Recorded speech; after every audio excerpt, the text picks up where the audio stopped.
quite austere. இந்த ஸ்லோகத்தின் உள்ள ஒரு பொருளுரையில் ஒரு பிராமணருடைய வாழ்க்கை எப்படி மிகவும் முக்கியத்துவம் வாய்ந்தது, புனிதத்தன்மை வாய்ந்தது என்று குறிப்பிடப்பட்டிருக்கிறது. One never see one person in India, brāhmaṇa, doing this today. இன்று இந்தியாவில் உள்ள பிராமணர்கள் செய்யும் வேலைப்பாடுகளை பார்க்கும் பொழுது ஆச்சரியமாக இருக்கிறது. So they should go to the fields after the grain is harvested, and if there's some grains left, they can pick that up and they can use that to eat. இந்த பொருளுரையில் அதாவது பயிர் செய்த பிறகு அந்த வயலில் உள்ள மிஞ்சி உள்ள நெற்பயிர்களை எடுத்துதான் வாழ்க்கையை நடத்த வேண்டும் என்று குறிப்பிடப்பட்டிருக்கிறது. Or after the grain market is finished in the city or town, and everything's closed up and they swept up everything, then whatever grain is left on the floor, they collect that, and that's how they survive. அதாவது அரிசி அங்காடிகளில் அந்த விற்பனை முடிந்த பிறகு மிச்சமுள்ளது தரையில் கொட்டியுள்ள அந்த மிச்சமுள்ள பயிர்களை எடுத்து வர வேண்டும் என்ற ஒரு குறிப்பு இருக்கிறது. So this is quite an austere type of life. இது ஒரு தவ வலிமை மிகுந்த வாழ்க்கையாகும்.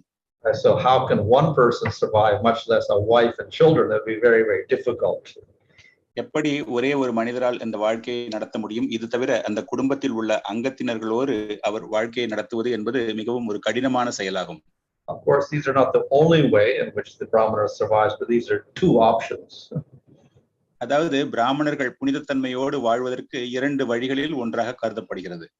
And it shows that the brāhmana must be very, very detached. இதிலிருந்து பிராமணர்கள் எந்த ஒரு பௌதீக இயல்புகோடு தொடர்பு இல்லாமல் தனிப்பட்ட முறையில் இருக்க வேண்டும். So that is the important point here. அதுவே மிகவும் முக்கியமான ஒரு கருத்தாக பார்க்கப்படுகிறது. As far as being practical in the modern day, I don't think anybody could probably do this. நடைமுறையில் இப்பொழுது உள்ள தற்காலத்தில் இதை யாராலும் நடைமுறைப்படுத்துவது மிகவும் கடினமாகும். But in any case, the real point here is that, as is mentioned in the purport also, is that one should concentrate the mind on Krishna. அதாவது மிகவும் முக்கியமாக பார்க்கப்பட வேண்டிய ஒரு கருத்து நம்முடைய மனதை முழுமையாக பரமபுருஷர் கிருஷ்ணரின் மீது வைத்திருக்க வேண்டும் என்ற ஒரு பொருளுரையின் கருத்தாக பார்க்கப்படுகிறது. And of course, if that concentration on Krishna and the worship of Krishna becomes prominent, then his life of devotee is more important than his life as a brāhmana. அதாவது பரமபுருஷரின் மீது நம்முடைய மனதை முழுமையாக கவனம் செலுத்தி செய்வது மிகவும் முக்கியத்துவமாக இருக்கிறது. இதிலிருந்து பார்க்கும் பொழுது ஒரு பிராமண வாழ்க்கையை விட ஒரு பக்தர்களுடைய வாழ்க்கை எவ்வளவு முக்கியத்துவம் வாய்ந்தது என்பதும் தெரிய வருகிறது. We see opposite examples also. இதற்கு எதிர்மறையான ஒரு சில உதாரணங்களும் உண்டு. Persons who may not look like they're austere at all. அதாவது ஒரு சில தவ வாழ்க்கை அற்றவர்களாக தோன்றுவார்கள். But because they are devotees, then there is one cannot criticize them. ஆனால் அவர்கள் பக்தர்களாக இருக்கும் பொழுது அவர்களை நாம் எள்ளி நகையாடக்கூடாது. So in this way, the main point is that one should be a devotee of Krishna.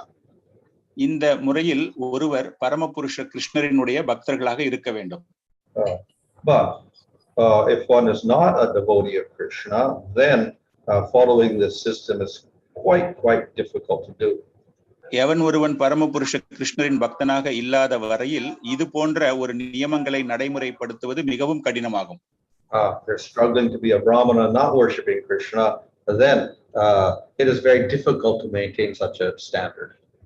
பிராமணர்களாக இல்லாமல் பரமபுருஷரை வழிபடாமல் இருக்கும் போது இது போன்ற ஒரு நியமங்களை கடைபிடிப்பது மிகவும் கடினம்.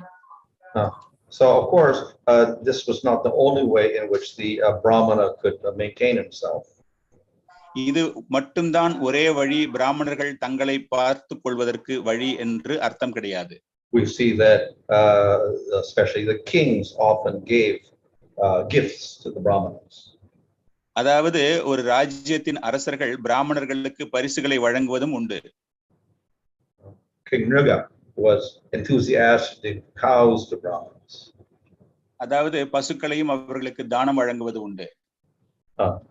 And in the scriptures we'll find that giving a cow to a brahmana is considered to be very, very auspicious. சாஸ்திரங்களில் பிராமணர்களுக்கு பசுக்களை தானமாக வழங்குவது ஒரு சுப காரியமாக பார்க்கப்படுகிறது. So the other members of society are encouraged to give charity to the brahmanas. சமுதாயத்தில் உள்ள மற்ற அங்கத்தினர்களும் பிராமணர்களுக்கு தானம் தருவதை நாம் வரவேற்கிறோம். And especially the king should do this. குறிப்பாக அரசர்கள் இதனை செய்ய வேண்டும். So this guarantees that the brahmana would be able to carry on his life without too much difficulty, and also carry out his job of studying the Vedas. இதிலிருந்து பிராமணர்கள் தங்களுடைய வாழ்க்கையை எந்த விதமான ஒரு துயரும் இல்லாமல் நடைமுறைப்படுத்த முடியும். அது தவிர அவர்கள் சாஸ்திரங்களையும் பயில முடியும். Apart from that, then of course the brahmana also teaches and does sacrifices. இது தவிர பிராமணர்கள் இந்த சாஸ்திர ஞானத்தை போதனை செய்கிறார்கள். அதுவும் ஒரு தவ வலிமையான வாழ்க்கையாகும். And then the sponsor of the sacrifice or the person who gets taught, they give a donation. அது தவிர அந்த தியான யக்ஞங்கள் செய்யும் பொழுது அவர்களுக்கு அன்பளிப்பும் தரப்படுகிறது. And in this way the brahmana survives, he's able to maintain himself. இந்த வழியில் பிராமணர்கள் தங்களையும் தங்கள் குடும்பத்தையும் பாதுகாக்க ஏதுவாக அமைகிறது. So this was a much more common way in which the brahmanas survived. இது ஒரு பொதுவான வழிமுறையாக பிராமணர்கள் தங்களை பாதுகாத்துக் கொள்வதற்காக பார்க்கப்படுகிறது. Exceptions are also allowed. இதற்கு விதிவிலக்கும் இருக்கின்றது. And so in very, very difficult circumstances, then the brahmana has some other options as well. மிகவும் கடினமான ஒரு காலகட்டங்களில் பிராமணர்களுக்கென்று வேறு சில வழிகளும் இருக்கின்றன. But in general, he should stick to the main items, acting in this way or teaching and getting donations. ஆனால் பொதுவாக பிராமணர்கள் இந்த வழிமுறையில் தான், அதாவது சாஸ்திரங்களை போதிப்பது, தானங்களை பெறுவதன் மூலமாகத்தான். So the reason for these severe rules is that the brahmana should not depend on others. இந்த ஒரு கடினமான ஒரு நியமங்கள் காரணம் பிராமணர்கள் வேறு ஒருவரை சார்ந்து இருக்கக்கூடாது என்பதற்காக. And it should not endeavor too much for material gain. அதே போல பௌதிகத்தில் ஏற்படக்கூடிய லாபத்திற்காக அதிக அளவில் நாட்டம் செலுத்தக்கூடாது. So therefore we have some quite austere rules. எனவே சற்று கடுமையான தவ வலிமை மிகுந்த நியமங்கள் இருக்கின்றன. But this is not austerity for austerity's sake. The purpose is that by this austerity, the person remains detached, and because he's detached, he can understand the meaning of the Vedas. இந்த ஒரு கடுமையான ஒரு தவ வாழ்க்கையின் காரணம் அவர்கள் இந்த பௌதிக வாழ்க்கையிலிருந்து தங்களை வெளியேற்றி அந்த சாஸ்திர ஞானங்களை அதிக அளவில் பெறுவதற்கு அமைகிறது. So in other words, the brahmana should be the backbone for spiritual advancement of the society. ஆன்மீக வளர்ச்சி, ஒரு சமுதாயம் வளர்ச்சி அடைவதற்கு இந்த பிராமணர்கள் ஒரு முதுகெலும்பு போன்ற தங்களுடைய பங்கை அளிக்கிறார்கள். And therefore he gets the most respect and worship. எனவே அவர்கள் ஒரு மரியாதைக்குரிய ஸ்தானத்தில் பார்க்கப்படுகிறார்கள். So that the system shows the great respect for spiritual knowledge. எனவே ஆன்மீக ஞானத்திற்கு அதிக அளவில் ஒரு முக்கியத்துவம் தரப்படுகிறது. For people who don't understand the system, then this whole type of worship of the brahmana looks very artificial. இந்த ஒரு வழிமுறை திட்டங்களை புரியாதவர்களுக்கு பிராமணர்களுக்கு மரியாதை தருவது என்பது ஒரு ஏற்றுக்கொள்ளக்கூடாத ஒரு சம்பவமாக அவர்கள் பார்க்கிறார்கள். And even in India, people have tried to destroy this system. இந்திய பாரத தேசத்தில் இந்த திட்டத்தை அவர்கள் முறியடிப்பதற்காகத்தான் முயற்சி செய்கிறார்கள். So yes, due to time, the system has also become corrupted. காலப்போக்கிலும் இந்த திட்டம் சற்று கலப்படம் அடைந்ததாகவே பார்க்கப்படுகிறது. But when the system is operating properly, then the brahmana is worthy of that great respect. ஆனால் இந்த ஆசிரமம் வழிமுறைகள் மிகவும் சரியான முறையில் வழிநடக்கும் பொழுது பிராமணர்களுக்கு உண்டான மரியாதை நிச்சயமாக அதில் மேலோங்கி இருக்கும். If we don't have such rules, then there is a tendency to neglect spiritual life completely. இது போன்ற ஒரு நியமங்கள் இல்லாத பட்சத்தில் சாஸ்திரங்கள் ஆன்மீகத்தை நாம் நிராகரிப்பதற்கான கூறுகள் அதிகமாக உண்டு.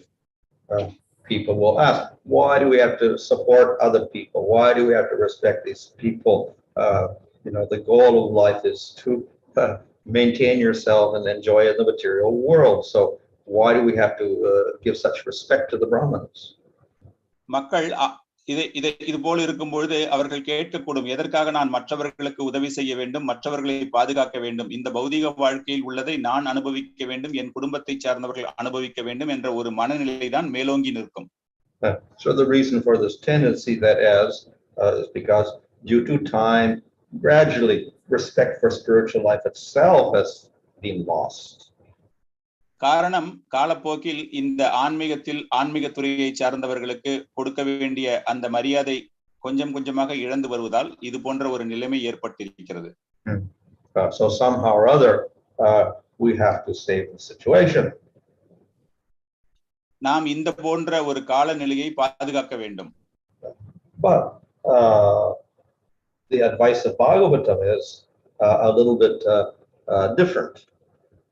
பாகவதத்தில் இதற்கான ஒரு வழிமுறை சற்று மாறுதலான ஒரு கருத்தை உடையது. Instead of saying restore the brahmanas to their position and thus get the system intact, he says you chant the holy name, worship Krishna.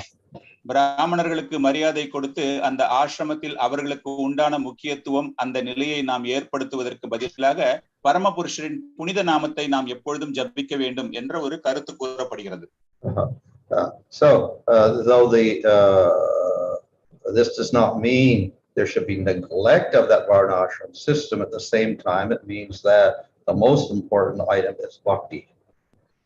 இது ஒரு வர்ணாசிரம திட்டத்தை நாம் முழுமையாக நிராகரிக்க வேண்டும் என்ற ஒரு அர்த்தமாக பார்க்க கூடாது. Without the bhakti, the varnashram system is meaningless. இது வர்ணாசிரம Maharaj, can you repeat, Maharaj, please? Without bhakti, the varnashram system is meaningless. பக்தி இல்லாத ஒரு ஆன்மீக தொண்டு இல்லாமல் வர்ணாசிரம திட்டத்திற்கு எந்த விதமான அர்த்தமும் கிடையாது. So bhakti is the first item, is priority, is the most important item. பக்தி தான் மிகவும் முன்னுரிமை தரப்படக்கூடியதாக நாம் பார்க்க வேண்டும். If we can do everything else in the varnashram system, fine. If it's not possible, then at least we do the bhakti. நாம் அனைத்தும் செய்து வர்ணாசிரம திட்டத்தை ஏற்க முடியாத ஒரு பட்சத்தில் பக்தியை நாம் செய்ய வேண்டும். So in that sense, though the Bhagavatam here is giving a detailed explanation of this, ultimately, again, at the end of the Bhagavatam, we come back to the idea that the great quality of Kali Yuga is chanting the name of the Lord. பாகவதத்தில் முழுமையாக பார்க்கும் பொழுது இந்த கலியுகத்திற்கான ஒரு தன்மை பரமபுருஷரின் புனித நாமத்தை ஜபிப்பதுதான் என்று கூறப்பட்டிருக்கிறது. So therefore we have to keep everything in proper perspective. எனவே நாம் அனைத்தையும் அந்தந்த நிலைக்கு ஏற்றார் போல வைக்க வேண்டும். We'll notice that the acharyas don't speak too much about varnashram. ஆச்சாரியர்கள் வர்ணாசிரம திட்டத்தை பற்றி அதிக அளவில் வர்ணிப்பது கிடையாது. They are most interested in talking about bhakti. அவர்கள் முழுமையாக பக்தியினுடைய முக்கியத்துவத்தை பற்றியே கூறுகிறார்கள். And whatever is spoken about varnashram is because it's in the Bhagavatam and other scriptures. So whatever is there, they'll repeat. வர்ணாசிரமத்தை பற்றி ஏதேனும் கூறினால் பாகவதத்தில் உள்ளதை போல அவர்கள் மீண்டும் அதே கருத்துக்களையே தெரிவிக்கிறார்கள். But then again, we'll find in relation to bhakti, then sometimes we follow those rules. பக்திக்கு தொடர்புடைய கருத்துக்களை கூறும்பொழுது நாம் அதற்கு ஏற்றார் போல அதை வழிநடத்த பார்க்கிறோம். Thus we'll see in Hari Bhakti Vilas, which is of course a bhakti work all about worshiping the Lord, we have a mixture there of the varnashramic rules as well. Haribhakti விலாசில் பக்தி செலுத்தும் போது பரமபுருஷரை எப்படி பிரார்த்திக்க வேண்டும் என்ற போது அந்த வர்ணாசிரம திட்டத்திற்கான நியமங்களையும் நாம் அந்த நேரத்தில் நடைமுறைப்படுத்துகிறோம். But the rules mentioned there are mainly to do with those things connected with deity worship. அதில் கூறப்பட்டுள்ள நியமங்கள் பொதுவாக ஒரு அர்ச்ச விக்கிரக வழிபாட்டிற்கு ஏற்றார் போல அமைக்கப்பட்டிருக்கிறது. And in relation to deity worship, then we have cleanliness. ஒரு அர்ச்ச விக்கிரகத்தின் வழிபாட்டிற்கு முக்கியத்துவமாக தூய்மையாக இருப்பது. So a lot of time is taken to discuss cleanliness and how that is maintained. அதாவது தூய்மையை நாம் எப்படி நடைமுறைப்படுத்த வேண்டும் அந்த வர்ணாசிரம திட்டத்தில் கூறியுள்ளது போல. So many of these rules are taken from the varnashram system. இதற்கான கருத்துக்கள் முழுமையாக வர்ணாசிரமத்திலிருந்து எடுக்கப்பட்டிருக்கிறது. There's a lot of quotes from Smriti scriptures, the Smritis like Manu Smriti or Vishnu Smriti, etc., which are texts on varnashram. அதாவது மனு ஸ்மிருதி, விஷ்ணு ஸ்மிருதி ஆகியவை இந்த வர்ணாசிரம தர்மத்தில் அதை பற்றிய கருத்துக்களில் கூறப்பட்டிருக்கிறது. But of course, even there, then the final conclusion is, well, the best purification is remember Krishna. இவை அனைத்தையும் பார்க்கும் பொழுது மிகவும் ஒரு முக்கியமான புனிதத்தன்மை அடையக்கூடிய ஒரு சேவகம் பரமபுருஷரை நினைவில் வைத்துக் கொள்வது. So bath is important, but most important is remember Krishna. இந்த வழிமுறைகள் மிகவும் முக்கியமாக இருந்த போதிலும் அதை காட்டிலும் மிகவும் முக்கியத்துவம் பரமபுருஷரை ஞாபகம் வைத்துக் கொள்வது. So apart from that, then if we're not doing the deity worship, then there's less, let's say, less dependence upon those rules. விக்கிரக வழிபாடு இல்லாத ஒரு பட்சத்தில் அது போன்ற நியமங்களை நாம் அதிக அளவில் சார்ந்து இல்லாத ஒரு நிலை ஏற்படுகிறது. And then we come to the what else we're doing, that is we're chanting Krishna's name. அது இல்லை என்றால் நாம் பரமபுருஷ பகவானின் நாமத்தை ஜபிப்பதை பற்றி பார்க்க இருக்கிறோம். So this accomplishes everything. இது அனைத்தையும் உள்ளடக்கியது. So in other words, everything cleanliness is accomplished by chanting the holy name. இந்த புனிதத்தன்மை என்பது பரமபுருஷரின் நாமத்தை ஜபிப்பதின் மூலமாக அது அடக்கப்படுகிறது. However, even one chanting the holy name usually is living in a society. Please, Maharaj, please repeat, please. One who's chanting the holy name is living in a society. பரமபுருஷரின் புனித நாமத்தை ஜபிப்பவர்கள் அனைவரே ஒரு நகரத்தில் வசிக்கிறார்கள். He may have a family. அவருக்கு குடும்பமும் இருக்கக்கூடும். So therefore he has to have some rules of conduct in relation to family and society. அந்த குடும்பத்தையும் சமுதாயத்தையும் வழிநடத்துவதற்கென்று ஒரு சில நியமங்கள் அவருக்கு இருக்கக்கூடும். So therefore the devotees adopt the varnashramic rules in relation to this. எனவே இதன் மூலமாக அந்த பக்தர்கள் என்பவர்கள் வர்ணாசிரம திட்டத்தினுடைய நியமங்களை வழிநடத்தப்படுகிறார்கள். So because they're also important for a devotee living in society and with family, etc., particularly the grahasta, Bhaktivinoda Thakur calls these the secondary rules of bhakti. அதாவது சமுதாயத்தில் வாழக்கூடிய அந்த கிரகஸ்த நிலையில் உள்ள பக்தர்களுக்கு இது போன்ற ஒரு நிலையில் வர்ணாசிரம திட்டத்தின் நியமங்களை நடைமுறைப்படுத்துவது என்பது இரண்டாம் பட்சமாக பார்க்கப்படுகிறது. So there are rules because particularly the grihasta devotee should follow them. கிரகஸ்தர்களுக்கான நியமங்களை எப்படி நடைமுறைப்படுத்துவது? But they're secondary. That the primary rules are the main items of bhakti, such as hearing and chanting. அந்த முதன்மையான ஒரு நியமங்கள் என்பது பரமபுருஷனுடைய பெயரை ஜபிப்பது, அதை பற்றி கேட்பது. So in other words, we put the most emphasis upon the direct bhakti activities. அதாவது பக்தியின் நேரடியான செயல்பாடுகளுக்கு முக்கியத்துவம் இங்கு தரப்பட்டிருக்கிறது. And these rules take second place. இது இரண்டாவது நியமங்கள். So to that extent, the Vaishnava follows some varnashramic rules. இந்த வழியில் வைஷ்ணவர்கள் அந்த வர்ணாசிரம திட்டத்திற்கான வழிகளை அவர்கள் நடைமுறைப்படுத்துகிறார்கள். Okay, Hare Krishna. Thank you, Maharaj. Okay. If one has a great attachment to material life and all that, and at the same time is trying to develop attraction to Krishna, obviously, Maharaj, as you mentioned, both these go ill together, which means they don't go together in parallel.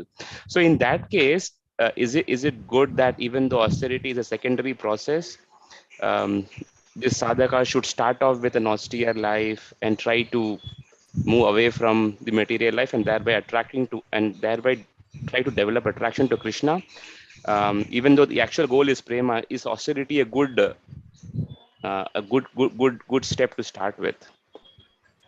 அதாவது பௌதிக வாழ்க்கையில் இருந்து கொண்டு பக்தி செய்வது இரண்டையும் சரிசமமாக செய்து கொண்டிருக்கக்கூடிய நிலையில் உள்ளவர்களுக்கு தவ வாழ்க்கையை இரண்டாம் பட்சமாகத்தான் அவர்கள் பார்க்கிறார்கள். அப்படி இருக்கும் பட்சத்தில் கிருஷ்ணரிடம் அடைய வேண்டும், அவரை சேவகம் செய்ய வேண்டும் என்பதை முதன்மையாக பார்க்கும் பொழுது தவ வாழ்க்கையை தான் முக்கியத்துவம் கொடுத்து மாற வேண்டுமா? Well, Rupa Goswami and Nectar Devotion says that in the beginning, virajam may be a little helpful. Rupa Goswami Nectar of Devotion இதை பற்றிய கருத்துக்களை தெரிவித்திருக்கிறார். Bhagavatam also says that the qualification for bhakti is not too much material attachment. பக்தி செய்வதற்கு பௌதிக வாழ்க்கையில் அதிக அளவில் நாட்டம் இல்லாமல் இருப்பது ஒரு முக்கியத்துவமானதாக பார்க்கப்படுகிறது. But then it also says not too detached. அது போலவே அதிக அளவிலும் அதிலிருந்து நாம் துறவரம் எடுக்க கூடாது என்றும் கூறப்பட்டிருக்கிறது. So we become too detached, too involved in renunciation and becoming austere, etc. This may dry up the bhakti. அதாவது அதிக அளவில் துறவரத்தன்மையை ஏற்றுக்கொண்டு பௌதிக வாழ்க்கையிலிருந்து துறவரம் புரிவது என்பது பக்தியிலும் அதிக அளவில் ஈடுபாடு இல்லாத ஒரு நிலைக்கு வரும் என்கிறார். When we become more interested in liberation. அதிக அளவில் நாம் விடுதலை அடைவதற்கான அந்த முக்கியத்துவத்திற்கு தான் நாம் செயல்படுவோம். So therefore, the devotee has to be a little careful on how much austerity he's doing. எனவே பக்தர்கள் அந்த நியம வாழ்க்கை தவ வாழ்க்கை எந்த அளவிற்கு செய்கிறார்கள் என்பதை பார்க்க வேண்டும். Maharaj, in the context of this verse where it defines the life of a typical brahmana, Srila Prabhupada always said that ISKCON, we are trying to create brahmanas in society. If you could kindly provide your views on this, Maharaj. அதாவது இந்த ஸ்லோகத்தில் குறிப்பிடப்பட்டுள்ள பிராமணர்களின் முக்கியத்துவத்தை பார்க்கும்பொழுது ஸ்ரீல பிரபுபாதர் அவர்கள் இந்த சமுதாயத்திற்காக நாங்கள் பிராமணர்களை உற்பத்தி செய்திருக்கிறோம் என்கிறார். அந்த கருத்தினை எப்படி இந்த நோக்கில் பார்ப்பது? Well, Prabhupada uses the word brahmana, but actually also he sometimes interchanges it with Vaishnava. Srila பிரபுபாதர் அவர்கள் பிராமணா என்ற ஒரு வார்த்தையை வைஷ்ணவர்கள் என்ற ஒரு பதத்தோடும் கூறுகிறார். So obviously we're not trying to make smarta brahmanas. நாம் இங்கு இந்த ஸ்மார்த்த பிராமணர்களை பற்றி பேசவில்லை. The main idea is we're trying to develop love of Krishna. நம்முடைய முக்கியத்துவம் பரமபுருஷன் மீது எப்படி நம்முடைய அன்பை வளர்த்துக் கொள்வது என்று.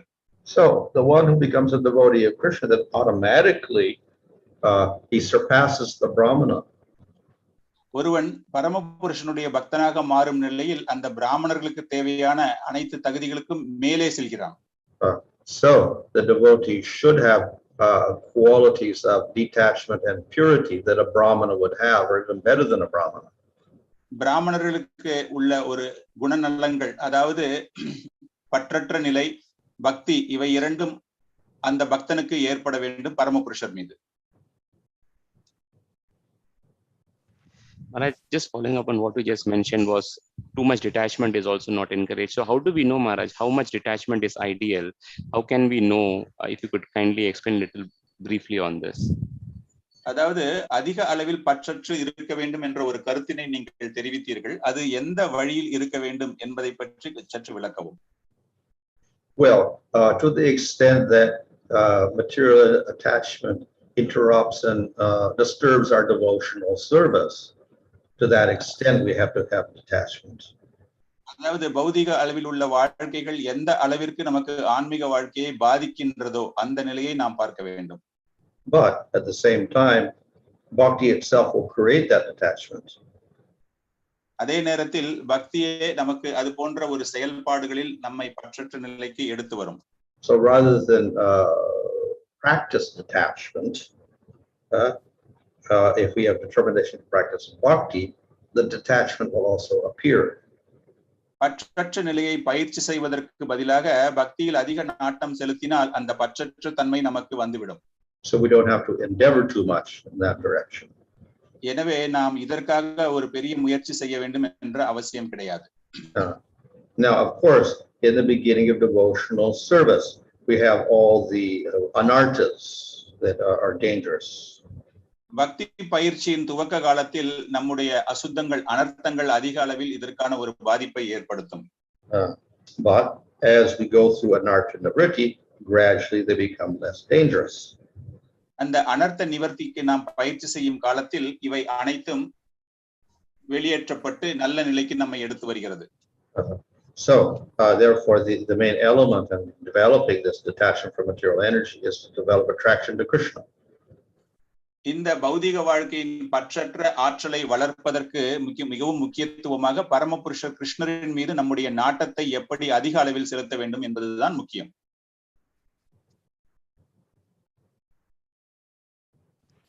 Maharaj mentioned yesterday that we should try as much as possible to follow varnashram principles, which is mentioned in the Bhagavatam. Can you kindly elaborate, Maharaj, on this in the sense, what are the key essence that a devotee must follow from these varnashram principles to progress in bhakti? Maharaj, நேற்றைய சொற்பொழிவில் வர்ணாசிரமத்தில் உள்ள முக்கியமான அனைத்து விதமான செயல்பாடுகளையும் நாம் நடைமுறைப்படுத்த வேண்டும் என்று நீங்கள் கூறினீர்கள்.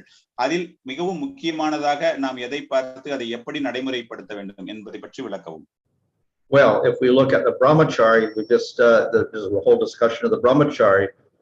Obviously, we can say that the best element there that we can take is to study spiritual scriptures.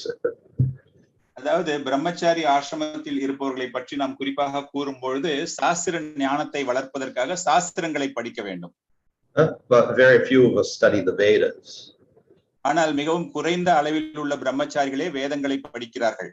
But we do study the Bhagavatam. ஆனால் நாம் பாகவதத்தை படிக்கிறோம். So maybe that's the essence of brahmachari life, to study the Bhagavatam. அதாவது பிரம்மச்சாரிய வாழ்க்கையின் சாராம்சம் பாகவதத்தை படிப்பது.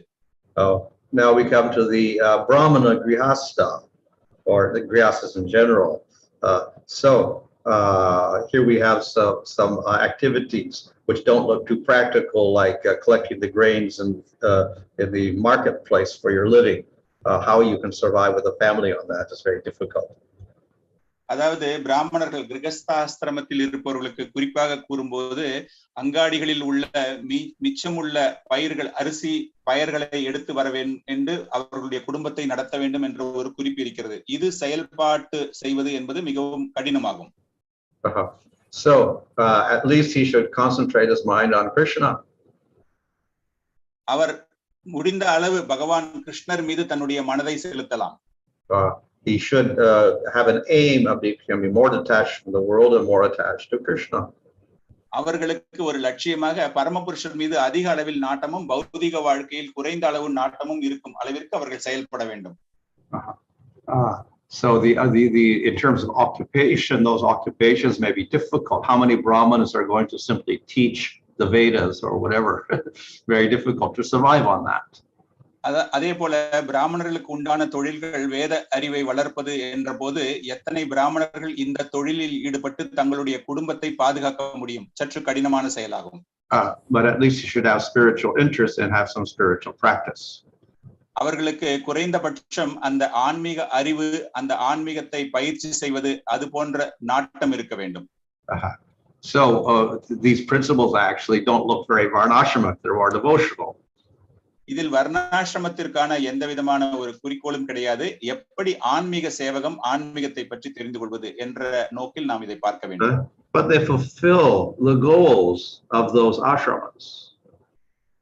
ஆனால் இந்த ஆசிரமங்களில் ஒரு சிலர்களுக்கு அந்த லட்சியம் அமைக்கப்படுகிறது. The goal of the brahmachari ashram is to study in order to progress in spiritual life. பிரம்மச்சாரி ஆசிரம இருப்பவர்கள் சாஸ்திரங்களை படித்து ஆன்மீக வாழ்க்கையில் முன்னேற வேண்டும் என்ற ஒரு நோக்கு. So if the brahmachari studies Bhagavatam, fine, then he's got the perfection, because Bhagavatam is the essence of the Vedas. பிரம்மச்சாரி ஆசிரமத்தில் இருப்பவர்கள் பாகவதத்தை பயிலும் பொழுது இது ஏற்றுக்கொள்ளப்படுகிறது. காரணம், அந்த சாராம்சம், வேதங்களின் சாராம்சத்தை இதில் வழங்கப்பட்டிருக்கிறது. And the essence of the grihasta brahmana is that he should be fixed in spiritual life. கிரகஸ்த ஆசிரமத்தில் உள்ளவர்களினுடைய சாராம்சம் அவர்கள் அந்த ஆன்மீக நோக்கோடு அந்த குடும்பத்தை நடைமுறைப்படுத்த வேண்டும். Then he can advise the rest of the society. அதன் மூலமாக அவர்கள் சமுதாயத்தில் உள்ள மற்ற அங்கத்தினர்களுக்கும் அறிவுரை கூற முடியும். So how to become fixed? You practice Krishna consciousness. எப்படி நம்முடைய மனதை கிருஷ்ண பக்தி இயக்கத்தில் நிலைநிறுத்த முடியும்? Maharaj, you mentioned about advising society. Some brahmanas actually do preaching, not just for, I think, benefit, but just for their own, to make their own living also. Is that, அதாவது சமுதாயத்திற்கு பிராமணர்கள் போதனை செய்ய வேண்டும் என்று கூறுகிறீர்கள், ஆனால் அந்த பிராமணர்கள் அதை ஒரு தொழிலாக செய்கிறார்கள். Well, one can do so, but then there is a little bit of a restriction there. இதை அவர்கள் செய்யலாம், ஆனால் இதற்கான ஒரு சில கட்டுப்பாட்டு விதிமுறைகள் இருக்கின்றன. We should not make a profession out of reciting Bhagavatam and doing things like that. பாகவதத்தை படித்து அதை ஒரு வியாபார நோக்கோடு செய்யக்கூடாது. So we have to be a little careful that it doesn't become a profession for us. அதாவது நாம் மிகவும் ஜாக்கிரதையாக இது போன்ற சேவகங்களில் அதை வியாபார நோக்கத்தோடு பார்க்க கூடாது. Thank you, Maharaj. Krishna in Gita, I think multiple times Krishna says that I'm the ultimate beneficiary of all austerities, and Arjuna perform all the austerities and offering to me. What does it actually mean, Maharaj, when Krishna says do as an offering unto the Lord, and how does the Lord, in the sense, benefits by our austerities? I know he's all perfect and he does not need anything, but how do we understand this aspect, Maharaj? அதாவது பகவத்கீதையில் பரமபுருஷர் என்ன கூறுகிறார் என்றால், அனைத்தையும் அனுபவிப்பவன் நானே, எனக்கே அனைத்தும் வந்து சேர வேண்டும் என்ற ஒரு கருத்தினை கூறும் பொழுது, அர்ஜுனன் தன்னுடைய முழு தவ வலிமை, தன்னுடைய தவ பயிற்சி, அந்த செயல்பாடுகள் அனைத்தையும் பகவானுக்கு அர்ப்பணிக்கிறான் என்ற ஒரு கருத்து இருக்கும் பொழுது, இதை எப்படி புரிந்து கொள்வது? பரமபுருஷர் நம்மிடமிருந்து பெறுவதை எப்படி அவர் அனுபவிக்கிறார்? இதை நாம் எப்படி புரிந்து கொள்வது? Well, there are many activities which are recommended in the Vedic literature. அதாவது பல்வேறு செயல்பாடுகள் இதில் கூறப்பட்டிருக்கிறது. Some people do those activities for punya, so they get better next life, svargaloka. ஒரு சில காரியங்களை செய்யும் பொழுது புண்ணிய கர்மாவிற்காக செய்து அவர்களுடைய அடுத்த பிறவியில் அவர்கள் ஒரு நல்ல நிலைக்கு வர வேண்டும் என்ற நோக்கில் செய்வார்கள். So higher than that is to do them for liberation. அதாவது விடுதலை அடைய வேண்டும் என்ற ஒரு நோக்கம் இல்லாமல் தங்களுடைய புண்ணியத்திற்காக செய்யக்கூடிய காரியங்கள். But higher than that is to do them so one can attain Krishna. அவர்கள் பரமபுருஷரை அடைய வேண்டும் என்ற நோக்கு இல்லாமல் செய்யக்கூடிய காரியங்கள். So we do everything to please Krishna. எனவே நாம் செய்ய வேண்டிய அனைத்து காரியங்களுமே பரமபுருஷரை சந்தோஷிக்க வேண்டும் என்ற ஒரு நோக்கோடு. Of course, how are austerities pleasing to Krishna? நம்முடைய தவ வாழ்க்கை எந்த அளவிற்கு பரமபுருஷரை மகிழ்விக்கும்? So a proper austerity is controlling the senses so one can concentrate on the Lord. இந்திரியங்களை நாம் கட்டுப்படுத்துவது மூலமாக, அந்த ஒரு தவ வாழ்க்கையை மேற்கொள்வதன் மூலமாக பரமபுருஷரை சந்தோஷிக்க முடியும். Maharaj, in one sense, varnashrama rules looks to be so difficult, as we also saw in today's verse. Rather than brahmacharis studying Vedas and actually following varnashram, why are they not just taught bhakti directly? Is it just also, as you've been mentioning, based on the qualification? Yeah, they're not interested. They're interested in living in the world, not getting out of the world. அதாவது கேட்கப்பட்ட கேள்வி, வர்ணாசிரம நியமங்கள் மிகவும் கடினமாக இருக்கும் பட்சத்தில் பிரம்மச்சாரியர்களுக்கு நேரடியாக ஏன் பக்தியை பற்றி கூறாமல் அவர்கள் சாஸ்திரங்களை படிக்க வேண்டும் என்கிறார்கள்? இதற்கு காரணம் அவர்களுக்கு அதில் விருப்பம் இல்லை என்பதுதான். By observing fasting on Bhishma Panchaka or Nirjala Ekadashi, these are again austerities, Maharaj. Just by doing these austerities, can someone develop love for Godhead? Bhishma பஞ்சகா, Ekadashi போன்ற நாட்களில் விரதம் இருந்து அந்த தவ வாழ்க்கையை நாம் மேற்கொள்வது என்பது எந்த விதத்தில் நமக்கு அது ஒரு பக்தியாக பார்க்கப்படுகிறதா? Well, austerities in themselves don't lead to Krishna. Just fasting itself doesn't. But if it's an Ekadasi fast, because that's a day of Ekadasi, then it's related to the Lord. அதாவது பொதுவாக நாம் விரதம் இருப்பது என்பது எந்த விதமான நேரடி தொடர்பு கிடையாது. ஆனால் ஏகாதசி அன்று விரதம் இருப்பது என்பது நேரடியாக பரமபுருஷர் அவருக்கான அந்த அனுகூலங்களை நாம் பெறலாம். So the austerities we do are related to serving the Lord. இது பரமபுருஷருக்கு சேவகம் செய்வதற்கு நேரடியான ஒரு சேவகம் என்ற கண்ணோட்டத்தில் பார்க்கப்படுகிறது. They provide opportunities for us to concentrate on the Lord. பரமபுருஷர், அதாவது ஒரு சந்தர்ப்பம், இந்த சந்தர்ப்பத்தின் மூலமாக பரமபுருஷரை நம்முடைய மனதில் நாம் ஞாபகம் வைத்துக் கொள்வதற்கு ஒரு வழிமுறையாக பார்க்கப்படுகிறது. So they are considered to be part of bhakti. They're not considered to be austerities and such. இது பக்தியின் ஒரு அங்கமாக பார்க்கப்படுகிறதே தவிர நம்முடைய தவ வாழ்க்கை என்று எடுத்துக்கொள்ளப்படாது. In the third verse of Siksha Ashtaka, Mahaprabhu is saying, do not expect any respect and give all the respect to others. But then in the life of Mahaprabhu, in his pastime, we see that he accepted sannyas in one sense that the other sannyasis would start, or people will in general will start respecting him, Maharaj, which is slightly maybe contradicting to what we just see in Siksha Ashtakam. How do we understand that? So can we say that, can we accept respect from others if it is for the service of the Lord, if somebody is completely surrendered to the Lord?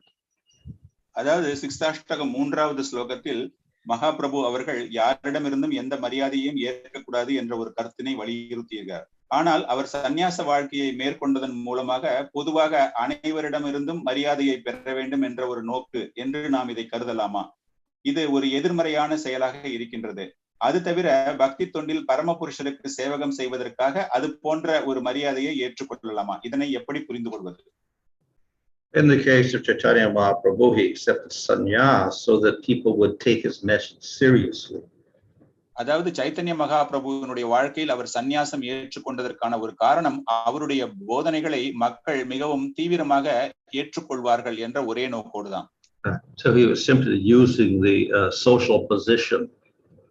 அவருடைய சமுதாயத்தில் உள்ள நிலையை பொறுத்து மற்றவர்கள் அவர்களை ஏற்றுக்கொள்வார்கள் என்ற ஒரு நிலைக்காக. He was not interested in getting personal worship. அவர் தனிப்பட்ட முறையில் தனக்கு மரியாதை தர வேண்டும் என்ற ஒரு நோக்கோடு கிடையாது.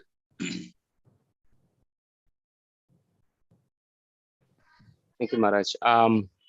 I think there was one question here, is that on austerities, it is generally advised that we should, as in devotees should take bath and chant early in the morning. In this context, can we use processes like pranayam, etc. for enhancing the quality of bhakti? அதாவது தவ வாழ்க்கை காலை பொழுதில் நாம் ஸ்நானம் செய்து அதன் பிறகு பரமபுருஷரின் நாமத்தை ஜபிக்க வேண்டும் என்று கூறப்படுகிறது. We can use anything that helps us concentrate on the Lord better. எந்த வழியில் நாம் செய்து பரமபுருஷரின் ஞாபகம் வைத்துக் கொள்வது என்பதும் ஏற்றுக்கொள்ளப்படுகிறது. At the same time, we cannot become too attracted to the processes themselves. அதே நேரத்தில் அந்த ஒரு வழிபாடு அந்த முறைகளை நாம் அதிக அளவில் நாட்டம் செலுத்தக்கூடாது. If they are useful for us for concentrating on Krishna, fine, we can do. பரமபுருஷன் மீது நமக்கு மனதளவில் அந்த ஞாபகத்தை நிலைநிறுத்திக் கொள்ள முடியும் என்ற பட்சத்தில் இதை செய்யலாம். In fact, if you're following varnashram, then technically you should do pranayam. வர்ணாசிரம தர்மத்தை நாம் எடுக்கும் பொழுது அந்த பிராணாயாம் செய்ய வேண்டும் என்பதும் ஒரு கருத்தாக பார்க்கப்படுகிறது. So before even in worship, pranayam is advised for certain people. அதாவது பிராணாயாமம் வழிபாட்டை தவிர ஒரு சில மக்களுக்கு அது மிகவும் முக்கியமாக கூறப்படுகிறது. There is one.